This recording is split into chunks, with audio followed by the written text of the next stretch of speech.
하나님의 말씀은 에베소 1장 15절로부터 23절까지 말씀입니다. 신약성경 310쪽입니다. 에베소 1장 15절로부터 23절까지 말씀입니다. 교독하시겠습니다. 이로 말미암아 주 예수 안에서 너희 믿음과 모든 성도를 향한 사랑을 나도 듣고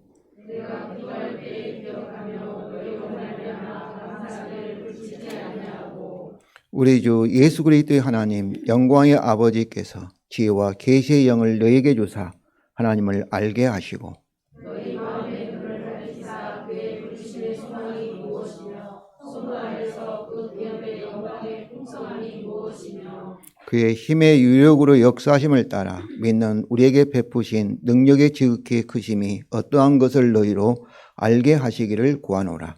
그의 능력이 그리스도 안에서 역사하사 죽은 자들 가운데서 다시 살리시고 하늘에서 자기의 오른편에 앉히사 모든 통치와 권세와 능력과 주권과 이 세상뿐 아니라 오는 세상에 일컫는 모든 이름 위에 뛰어나게 하시고 또 만물을 그의 발 아래 복종하게 하시고 그를 만물 위에 그의 머리로 삼으셨느니라. 다 같이 읽겠습니다. 교회는 그의 몸이니 만물 안에서 만물을 충만케 하신 이의 충만함이니라. 아멘.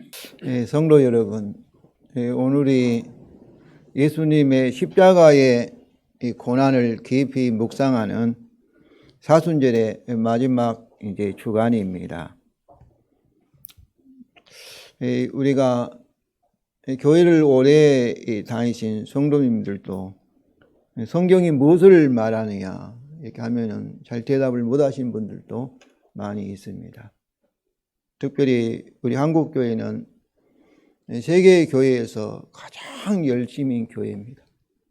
새벽 기도도 하고 또 가장 기도도 많이 할 뿐만 아니라 또 예배도 가장 많이 드리는 교회가 이 한국 교회입니다. 그러면 다른 나라의 기독교인들에 비교해서 우리 한국 교회가 어디야 되겠어요? 영적으로 성숙되고 참 믿음도 참으로 좋고 이 모든 면에서 해야 되는데 그러하지 못합니다.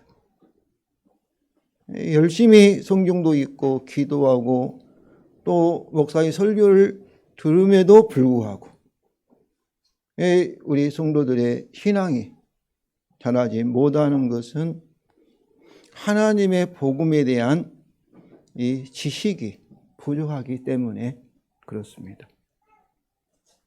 하나님에 대한 진리를 잘 알지 못하는 거예요. 많이 듣지만은 이 복음의 진리를 나의 말로 설명할 정도로 그것을 깨닫고 아셔야 하는데 그러지 못하고 있습니다. 하나님의 복음은 쉽게 말하면 복은 복복자잖아요. 하나님께서 우리에게 복을 주신다는 기쁜 소식입니다.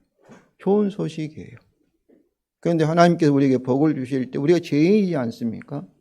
죄인에게는 하나님이 복이 아니라 심판을 하셔야 합니다. 하나님도 마음대로 하신 분이 아니에요. 그것이 하나님과 우리 인류 사이, 아담 사이에 맺은 이 언약입니다. 법대로 하셔야 되는 거예요. 율법대로. 그게 창조 언약이에요.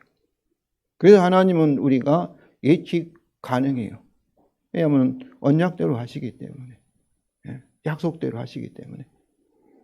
그런데 죄인이 우리에게는 어떠해요? 하나님께서 창조 언약, 율법 언약에 따라 저주와 심판을 하셨습니다. 우리 인류에게. 그래서 이 세상에 있는 모든 사람은 하나님의 저주와 심판 아래 있는 거예요. 그런데 하나님께서 우리에게 복을 주신다는 것은 뭐예요?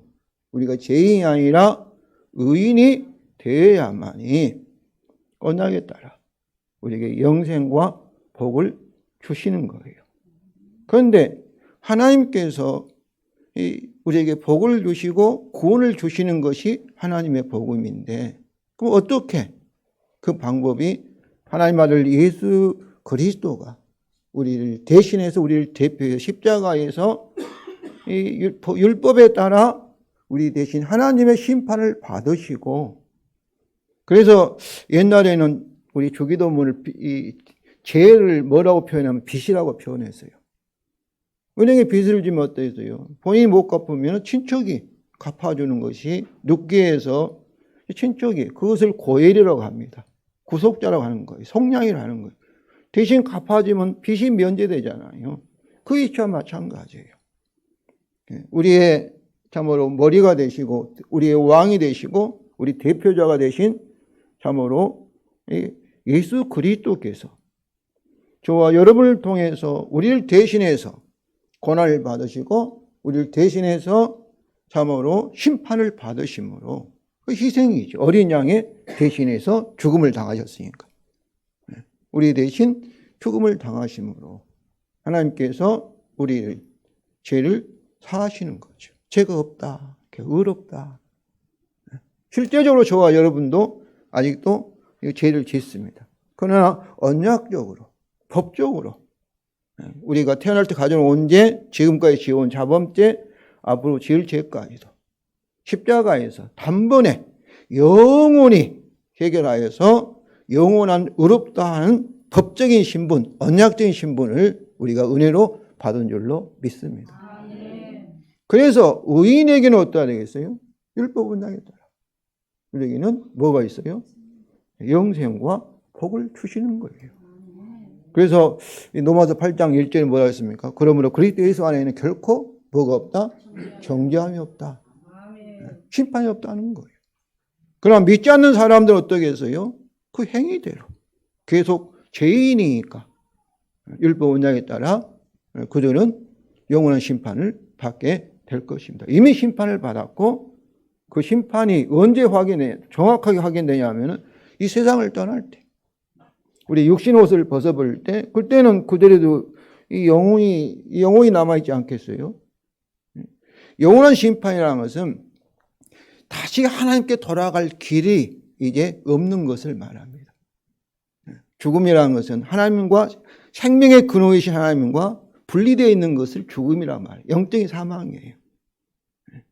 그런데 이제 지금은 교회 안 다니다가도 예수 안 믿다가도 복음 전도를 듣고 어때요?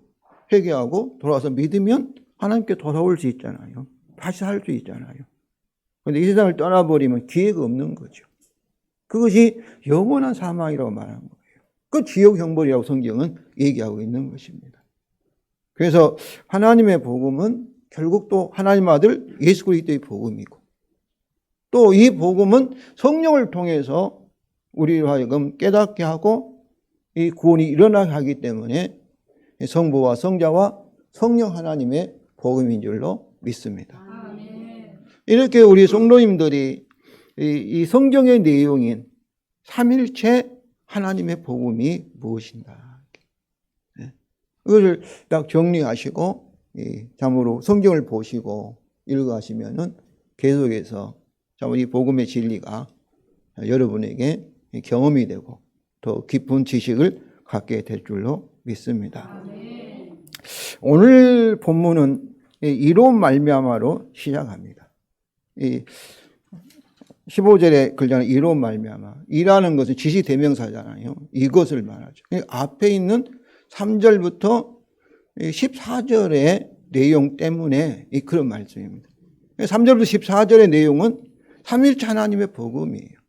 13절에도 뭐라고 얘기하고 있습니까? 너희 구원의 복음. 그 진리의 말씀이다 이거죠. 진리의 말씀, 곧 구원의 복음. 삼일체 하나님의 복음. 은혜의 복음, 그의 또 통합시키는, 통일시키는 평강의 복음의 내용이에요. 그런데 1장 3절부터 14절도 한 문장이에요. 이렇게 이것을 우리가 이해하기 쉽게 여러 문장으로 나누어서 번역됐지만은 원래는 한 문장인데 오늘 본문도 15절부터 23절도 한 문장으로 되어 있어요. 그러므로 이로 말미암아 이 말씀은 뭐겠어요? 오늘 본문이 무엇에 기초하고 있다? 앞에서 말한 하나님의 복음에 근거하고 있다. 복음 때문에 이런 기초의 근거를 제공하는데 그 15절과 16절만이 기초를 제공한 것이 아니라 이 3절까지도 이룬 말미암아. 그러니까 오늘 본문은 삼일체 하나님의 복음의 토대에 의해서 지금 기록되어 있는 말씀인 것을 우리에게 알려주고 있습니다. 첫째로 이로 말미암아 우리 성도에 대한 바울의 계속된 기도와 감사입니다. 15절 16절 우리 다 같이 읽겠습니다. 이로 말미암아 주 예수 안에서 너희 믿음과 모든 성도를 향한 사랑을 나도 듣고 내가 기도할 때 기억하며 너희로 말미암아 감사하기를 그치지 아니하고. 이게 여기서 너희가 에베소 교회도 될 수 있고 소아시아 지역에 있는 골로새 교회라든지 여러 이 성도들이 어떻게 해서 믿음을 갖게 되었어요? 이런 말미암아 곧 삼위일체 하나님의 복음의 진리로 말미암아 그들이 듣고 무엇을 믿었어요? 주 예수 안에서 믿었다는 것은 예수님이 곧 우리의 자기들의 주님인 것을 믿게 되었고, 또 모든 성도를 향한 사랑은 뭐겠어요? 이 복음의 열매예요. 성령의 열매인 줄로 믿습니다. 그러니까 우리 기독교는 내가 막 사랑해서 사랑한 것이 아니라 정말 주님의 사랑이 성령을 통해서 우리를 통해서 참으로 믿음의 열매로 나타나는 것이 사랑이에요. 갈라디아서 5장 6절에도 참으로 사랑으로 역사하는 믿음이라, 이거 참 믿음이에요. 말로는 믿는다면서 사랑하지 못하고 막 미워하고 순간적으로 할 수 있어요. 근데 계속 그렇게 한다는 것은 뭐겠어요? 그분이 복음의 진리가 그리스도와 이렇게 연합이 이루어지지 않는 것이죠. 포도나무 가지가 붙어 있으면 반드시 봄이 되면 싹이 나고 잎이 나고, 그럼 어떻겠어요? 포도 열매를 맺을 수밖에 없어요. 맺을 수밖에 없어요. 그런데 왜 그런 열매가 나타나지 않은가? 그런다 해서 항상 사랑한다는 거 아니에요. 우리가 아직도 우리 옛사람이 남아있으니까 이 세상에 살기 때문에 화도 나기도 하고 미워하기도 하고 진짜 그럴 수도 있어요. 살인죄도 범할 수 있어요. 그러나 그것이 계속될 수 없어요. 하면 계속 여러분 막 화를 내 죄를 지면은 저 같은 어떤 개인적인 경우는 머리가 아파요. 힘들어요, 내 자신. 그래서 회개하지 않으면 참으로 온몸이 막 눌린다. 이 다윗의 그런 이 참으로 고백이 있는데 힘들어요.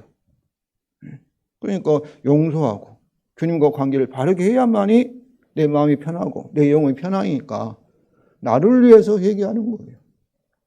사랑하는 것이 낫지 용서하는 것이 더 편리하지. 계속 미워할 수 없어요.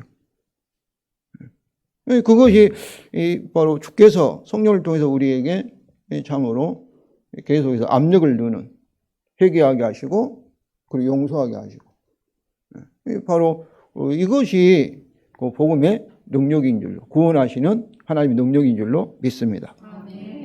그래서 여기서 이제 주라는 단어가 저는 아주 좋아하는 단어인데요. 주라는 단어는 주인이란 뜻이에요. 오직 세상을 창조하신 하나님에게 맞는 타이틀이에요. 그런데 예수라는 사람 이름이잖아요. 경수라든지 예수라는 사람 이름이에요. 동정녀 마리아에게 성령으로 태어나신 인간, 그분이 누구예요? 예수라는 이름을 가진 분이에요. 근데 이분이 뭐예요? 주가 되었다는 것은 하나님이 되었다, 그 뜻이에요. 우리 주인이 되었다. 이것은 뭐를 통해서?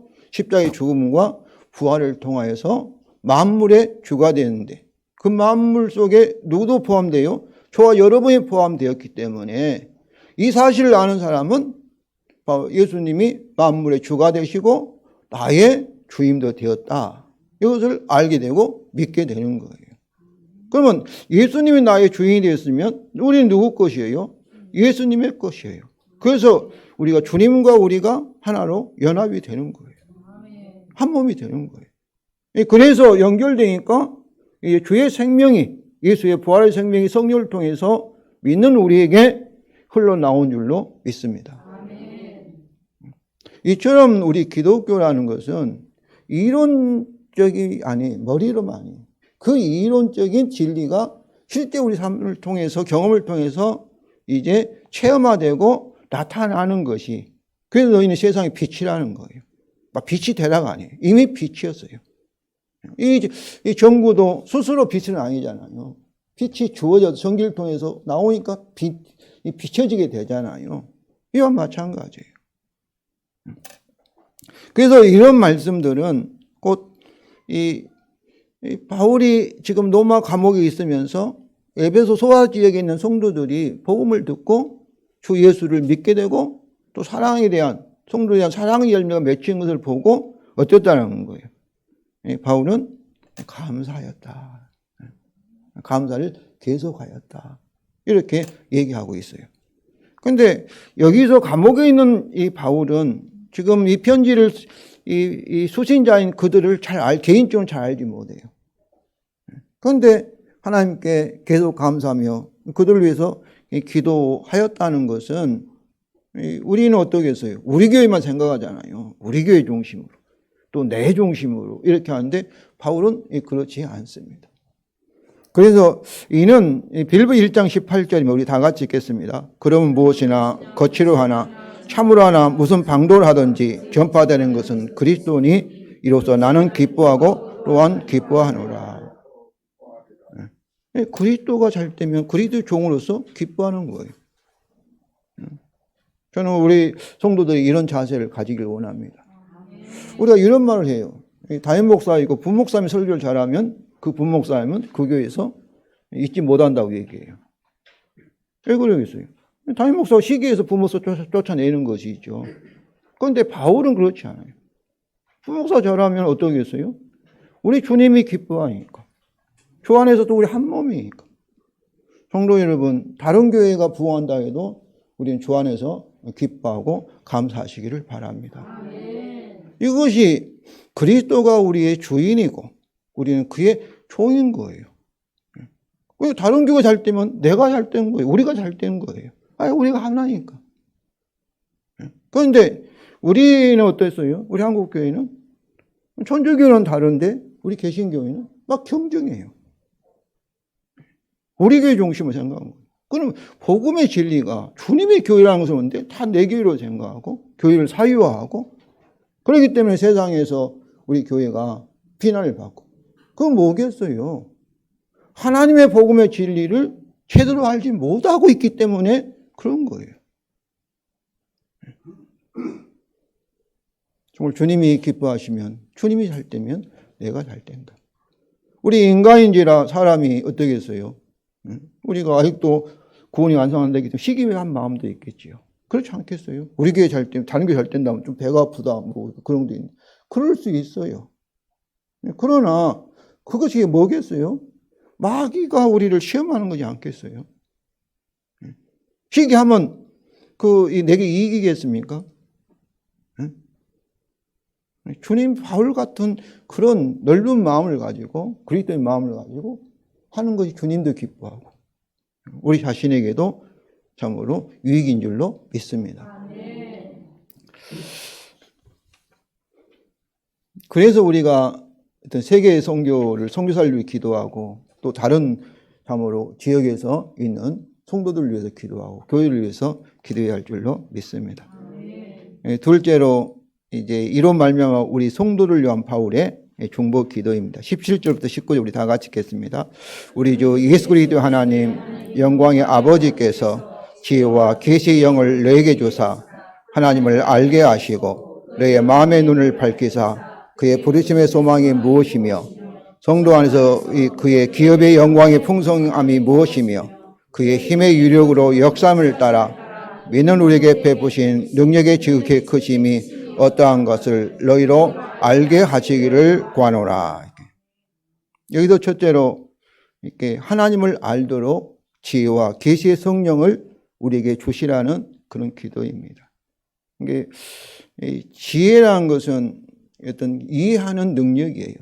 계시라는 것은 가르쳐 열어서 보여주는 것을 계시라고 해요. 지혜와 계시의 성령은 성령을 통해서 우리를 하여금 깨닫게 하고 보고 알게 하는 그런 성령을 우리에게 주시라 이렇게 기도입니다. 근데 이 기도의 내용을 저는 우리 성도들이 이렇게 암송을 하여서 주기도문 같이 이 기도를 사용하기를 원합니다. 근데 이 기도를 보면 이 두 종류로 나눠요. 첫째로는 17절과 둘째는 18절과 19절로 이렇게 나눠져 있는데 이 17절 우리 다 같이 읽겠습니다.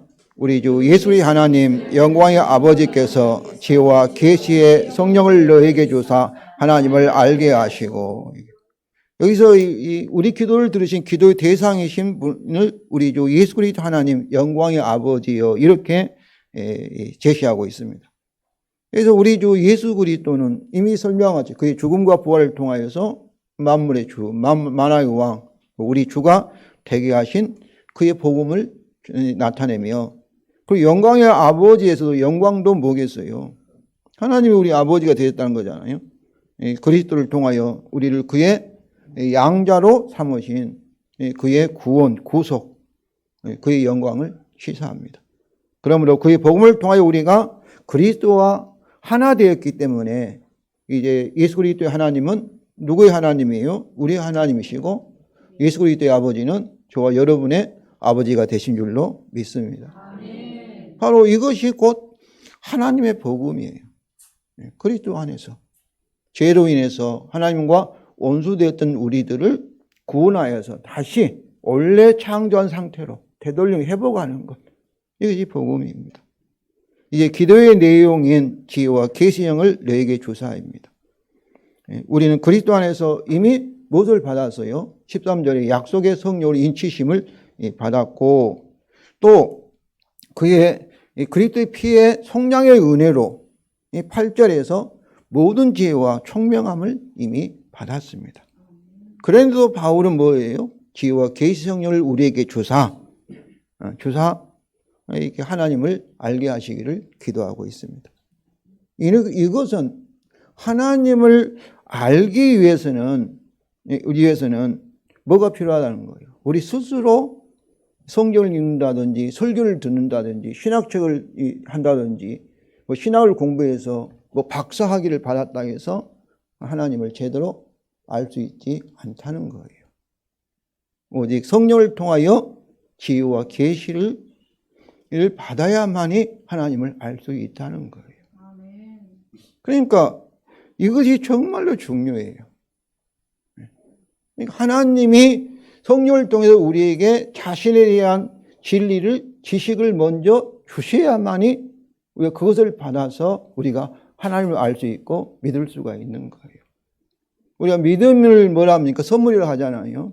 그런데 그냥 믿음이라는 걸 주신 게 아니라 믿음의 내용인 하나님과 그의 말씀을 이렇게 성령을 통해 지혜를 주시고 깨달을 수 있도록 이렇게 계시를 주셔야만이 우리가 하나님을 알고 그의 복음을 알고 우리가 믿을 수가 있게 된 것이죠. 그러니까 믿음의 선물이라는 것은 성령을 통해서 하나님에 대한 진리를 우리에게 먼저 주셨다는 것이 전제되어 있습니다. 그래서 정말 이것이 필요해요. 교회를 오래 다녀도 왜 나에게는 이렇게 이 말씀이 안 들어온가 하신 분들은 한번 오늘 이 말씀을 통해서 자기 자신을 돌아보기를 바랍니다. 고린도서 2장 10절과 14절에 이 14절은 오직 하나님의 성령으로 이것을 우리에게 보셨다. 뭐로 보이셨어요? 성령을 통해서. 성령은 모든 것 곧 하나님 깊은 것에 통달하시니라. 사람의 일을 사람 속에 있는 영에 있는 누가 알리? 이와 같이 하나님의 일도 하나님의 영에 있는 아무도 알지 못하느니라. 우리가 세상 영을 받지 않고 오직 하나님으로부터 영을 받았으니 그 이유로 다 같이 읽겠습니다. 이는 우리로 하여금 하나님께서 우리에게 은혜로 주신 것들을 알게 하려 하심이라. 은혜 주신 것들이 뭐겠어요? 하나님의 복음이죠. 구원의 복음, 은혜로 주신 것들. 예수 그리스도 십자가를 통해서 은혜로 주신 것들. 이것을 알게 하시는 것은 뭐예요? 성령으로. 우리가 이것을 알거니와 사람의 지혜가 가르치는 말로 아니하고 성령께서 가르치는 것을 하니 영적인 일은 영적인 것으로 분별하느니라. 그러니까 오늘 이 말씀은 어떤 거예요? 하나님과 그의 하나님의 일, 영적인 일은 오직 성령의 계시를 통해서만이 우리가 알 수 있다는 거예요. 그러니까 아무리 성경을 읽고 뭐 신학을 공부하고 설교를 많이 들어도 알 수 없다는 거예요. 알 수 없다는 거예요. 그러므로 성도 여러분, 여기서 가장 중요한 건 뭐겠어요? 우리의 모든 공부를 하고 하나님을 알려는 그런 열심도 중요하지요. 막 공부하고 뭐 하는 것도 중요한데 중요한 것은 마음의 자세예요. 자세. 내가 주인이 되면 내가 하나님이에요. 하나님과 맞먹으면 절대로 그건 교만이에요. 성경은 교만한 자에게는 미련하게 하셔요. 더 얻어지게 하셔요. 우리가 겸손할 때 우리가 우리 인간의 스스로는 하나님을 알 수 없다는 것을 인정할 때 이것은 종의 자세예요. 종. 우리가 피조물이라는 것을 인정하는 거예요. 그때만이 참으로 하나님께서 지혜와 계시 성령을 통해서 하나님의 복음을 우리 하여금 깨닫게 할 줄로 믿습니다. 그래서 예수님께서도 이렇게 말씀하세요. 이 마태복음 11장 29절에 나는 온유하고 겸손하니 나의 멍에를 메고 뭐예요? 나에게 배우라고요. 그 말은 예수님에 대해서 learn about me가 아니라 나에 대해서 배우라는 게 아니라 나로부터 직접 배우라는 거예요. 주님이 가르쳐 주시겠다는 거예요. 어떤 때? 나의 멍에, 예수 그리스도의 멍에를 맨다는 것은 소가 주인의 멍에를 맬 때 주인 말에 순종하잖아요. 그것은 종의 자세를 취할 때예요. 종의 자세를 취할 때. 저는 이 하나님의 이 영적 진리뿐만 아니라 세상의 우리가 공부도 모든 지혜는 하나님께 속하기 때문에 모든 지혜의 근본이기 때문에 겸손할 때. 그래서 영어로도 understanding이 이해라는 말이잖아요. under라는 아래. stand는 서 있다. 그러니까 선생님을 존경하고 선생님을 사랑하고 했을 때 선생님의 말씀을 통해서 공부를 잘할 수 있어요. 그런데 바로 우리가 하나님이 주님이시고 우리는 그의 종이다. 그의 피조물이다. 우리가 아무리 노력해도 하나님께 성령을 통해서 먼저 우리 마음속에 깨닫게 하시고 하나님에 대한 이 지식을 계시해 주셔야만이 우리가 알 수 있다는 것을 인정할 때 이 정구는 우리와 같이 인격이 없기 때문에 알고 깨닫지 않겠지요. 자취하지 않겠죠. 기계이니까 자동적으로. 그러나 정구가 아무리 노력한다도 이 빛을 낼 수가 없잖아요. 빛을 알 수가 없잖아요. 성경에서 안다는 것은 경험을 한다는 거예요. 나타낸다는 거예요. 그런데 생각해 보세요. 근데 우리는 정구와 달리 인격을 가졌기 때문에 내가 막 선택하고 내가 의지로 막 노력하고 막 빛을 알려고 하나님을 알려고 하지만은 할 수 없다는 거예요. 그러나 우리가 겸손하게 낮아질 때 그때만이 하나님을 알 수가 있는 거예요. 마태복음 11장에 보면은 주님께서도 이렇게 얘기해요. 지혜롭다고 한 자에게는 하나님이 감추시고 어린 아이들에게는 하나님이 계시하신 것을 말씀하고 있어요. 겸손한 자에게. 저는 우리 성도들이 겸손히 오늘 말씀을 통해서 우리의 인간의 한계, 피조물로서 한계를 인정하고 정말로 하나님을 알고자 참으로 오늘 바울의 기도를 빌려가지고 기도하면은 하나님께서 반드시 나타나시고 성령을 통해 지혜와 계시를 주셔서 하나님을 만나게 하시고 깨닫게 하시고 믿음이 참으로 믿게 하실 줄로 믿습니다. 왜 하나님이 안 하시겠어요? 왜 하나님께서? 마지막으로 지혜와 계시 성령을 구한 목적은 뭐예요? 하나님을 알게 하시고 이 하나님은 복음의 하나님이에요. 우리 주 예수 그리스도의 하나님이고 영광의 아버지시고 여기서 알게 하시고는 에피그노시스인데 그냥 그노시스도 이 지식을 말해요. 근데 에피라는 강조예요. 강조. 그래서 철저하고 정확하게 아는 것을 말합니다. 그래서 성경에서는 이 알다, 이 히브리어는 야다란 뜻이고 헬라는 기노스코인데 인격적인 관계 속에서 체험적인 지식을 말하는 거예요. 제가 자주 말하지만은 창세기 4장 1절에서 아담이 화를 알았을 때 누구를 낳아요? 아들을 낳았어요. 그와 같이 우리 사람과 밀접한 관계 하나 되었을 때 그것을 야다, 안다고 표현해요. 그렇기 때문에 우리가 복음의 질, 하나님을 아는 것만큼 어때요? 바르게 알면은 그만큼 믿을 수 있어요. 예, 믿는다 하면서 제대로 알지 못해요. 근데 아는 체 하는 거, 안다고 생각하는 거, 착각하는 거예요. 그러니까 믿음이 안 나타나고 복음의 능력이 나타나지 않는 거예요. 그러므로 이것은 우리가 단지 성경을 읽거나 뭐 신학 공부를 하고 오랫동안 뭐 외국에 가서 박사학위를 받았다고 해서 얻어진 것이 아니에요. 그리고 최근에 어떤 신학대학원에 가서 이 교수들 만나고 하는데 얘기를 들어보면은 모르겠어요. 제가 뭐 교만한 거 아니라 저는 그들보다 더 많은 신학 지식이 없지만은 하나 한 것은 다 자기 중심이에요. 유명한 어떤 신학 박사는 서울대 출신인데 독일 튜빙겐에서 신학 공부하는데 후배 목사들이 오면 이렇게 얘기했대요. 대기 서울대 출신이 아니면 무시해가지고 성공하지 못할 사람, 대기 만성하지 못할 사람. 서울대 출신이면은 하나님을 더 많이 안다는 어떤 보장이 있습니까? 그분이 아주 유명한 분인데 돌아가셨기 때문에 이름은 말씀드리지 않는데 유명한 신학자인데 그것도 없고 정말 한심이 있어요. 저는 그분은 신학 지식은 많았지만은 정말 우리 모든 성도들이 알고 예수님이 우리 주님이시라는 이 복음의 진리를 그분은 모르시는 거예요. 주께서 참으로 공부하지 않았다 할지라도 참으로 성령을 지어 계시려면 그런 신학 박사보다도 더 좋은 믿음과 사랑의 열매를 맺을 줄로 믿습니다. 신학 공부가 오히려 겸손하게 하면은 어떻겠어요? 더 미련해지는 거예요. 미련해지는 거예요. 그렇지 않겠습니까? 참으로 오직 성령의 지혜와 계시를 통해서만이 우리가 하나님을 바로 알 수 있기 때문에 정말로 겸손한 자세, 태도가 중요합니다. 이는 하나님은 지혜롭고 슬기인 자에게는 이것을 숨기시고 어린아이들 같이 겸손한 자에게는 계시하시기 때문입니다. 성도 여러분, 우리가 하나님을 한 번 아는 것 충분하지 않습니다. 우리는 계속 어때야 되겠어요? 하나님을 경험해야 되잖아요. 영생이라는 것은 하나님을 계속 경험하는 거예요. 알아가는 거예요.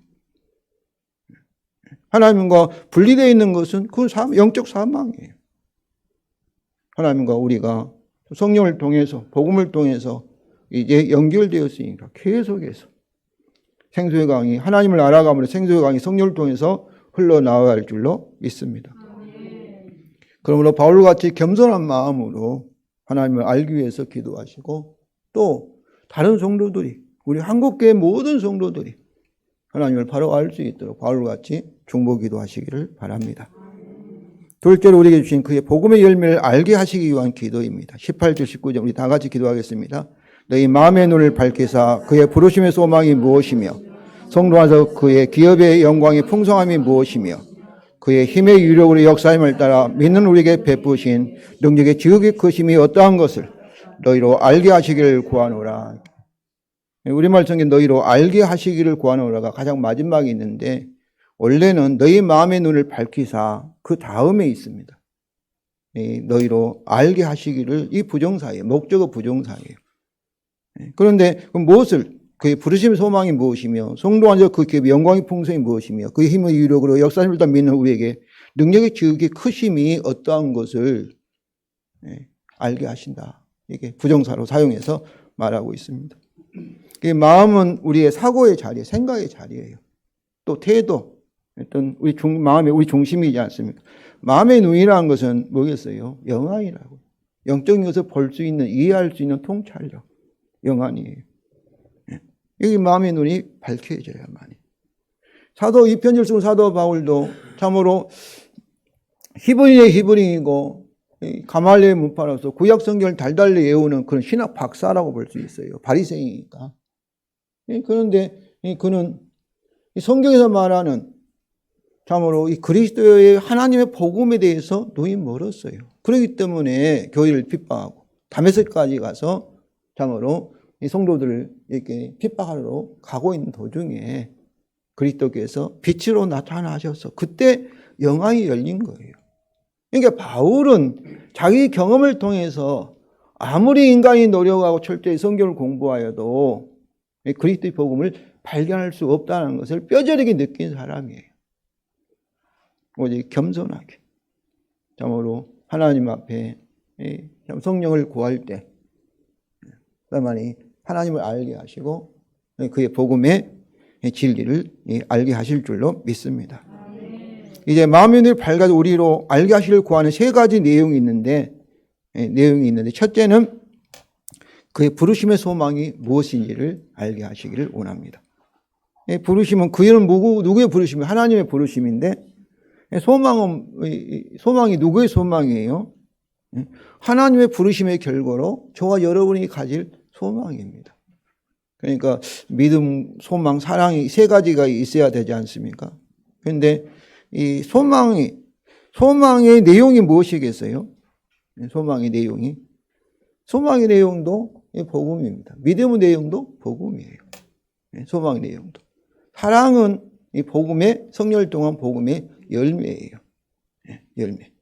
제가 계속해서 복음을 이렇게 반복하는 것은 우리가 더 참으로 강한 믿음, 더 강한 소망을 갖기 위해서 그렇습니다. 소망을 갖기 위해서. 성도 여러분, 우리의 소망인 그리스도 안에서 그의 양자됨, 속량, 제사함, 만물의 통합과 그의 통합된 기업, 즉 복음의 열매를 믿음의 눈으로, 영안으로 보시면서 즐거워하시기를 바랍니다. 둘째, 우리 영안이 열려서 보기를 원하는 것은 둘째는 성도 안에 그의 기업의 영광의 풍성함이 무엇이며 그의 기업의 영광의 풍성함은 그의 대단한 영광스러운 기업. 그는 하나님이잖아요. 그래서 이 그의 기업은 하나님이 소유하신 기업일 수도 있어요. 이 11절에 있는 말씀이죠. 또한 하나님이 우리에게 주신 우리의 기업일 수 있어요. 이 복음의 약속이 있다. 우리에게 주신 기업인데 저는 뭐 이렇게 하나님이 소유한 기업으로 이해도 되지만은 저는 후자로 우리의 기업으로. 왜냐하면은 그의 기업의 영광이 우리의 기업의 영광의 풍성함이 곧 우리의 소망의 내용이기 때문에 그렇습니다. 이러한 우리 기업의 영광은 이 복음의 내용이죠. 복음의 약속에 따라 그리스도 안에서 하나님이 우리에게 주신 복의 내용. 하나님의 기업은 하나님의 아들이라는 말도 되어 있어요. 하나님 기업은. 그래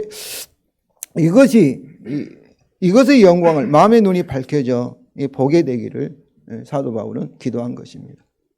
그러니까 우리는 비록 세상에서는 아프기도 하고 약하기도 하고 이렇게 세상에서는 뭐 별 볼 일 없다고 생각하지만은 하나님이 우리에게 주신 우리의 기업의 영광이라는 것은 정말 말로 할 수 없는 것이죠. 영생이 우리에게 주어졌고 그리고 부활의 몸을 우리가 받을 것이고 새하늘 새 땅이 저와 여러분 것이 될 줄로 믿습니다. 셋째는 우리 19절 다 같이 읽겠습니다. 그의 힘의 유력으로 역사하심을 따라 믿는 우리에게 베푸시는 능력의 지극히 크심이 어떠한 것입니다. 여기서 현재 믿는 우리에게 지금 베푸시는 주시는 능력이 누구의 능력이에요? 하나님의 능력이죠. 그런데 이 능력이 지극히 크신 하나님의 능력인데 이것을 그의 힘 또 유력, 위대한 능력이잖아요. 역사 이런 말씀들을 통해서 현재 믿는 우리를 위한 하나님의 크신 능력이 강조하고 있습니다. 강조하고 있어요. 또한 이 20절부터 23절을 통해서 동일한 하나님 능력이 그리스도의 부활과 승천에서 역사하여서 그리스도를 뭐가 되게 하셨어요? 만물의 머리가 되게 하신 그리스도를 우리에게 선물로 주셨다는 거예요. 우리의 남편으로 신랑으로 주셨다.